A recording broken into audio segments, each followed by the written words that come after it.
Le conseil gabonais des chargeurs dirigé de main de maître par son directeur général Liliane Nadège Ngari, épouse Onanga Yobege, a tenu la semaine écoulée son conseil d'administration. Les travaux étaient chapeautés par Luc Cheringaïla, président du conseil. Objectif, faire le bilan d'activité 2014 du CGC et soumettre le projet de budget 2015 à l'examen des administrateurs. Il convient de souligner que le plan d'orientation stratégique du CGC 2012-2016 et le constat d'objectifs signé avec le gouvernement sont le fondement et le socle de ses activités. Aussi, les travaux de cette session budgétaire 2015 sont-ils gouvernés par les objectifs poursuivis par ce plan? Les administrateurs se disent satisfaits du travail qui a été fourni.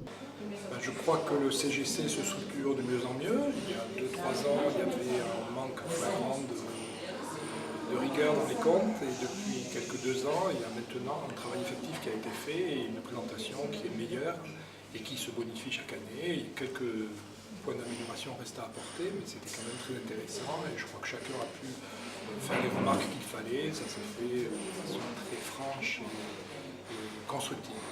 Le cadre juridique a été également au centre de ces travaux. Le budget étant en évolution, je crois qu'il y a des questions de formation qui ont été prises en compte.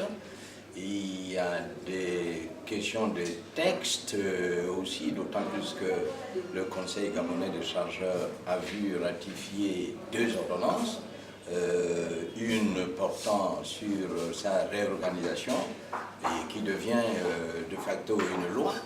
Et puis un autre conseil, plutôt un autre texte, qui a largement parlé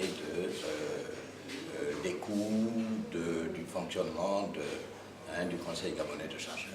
Rappelons que l'année 2014 témoigne d'un bilan d'activité riche et diversifié au CGC.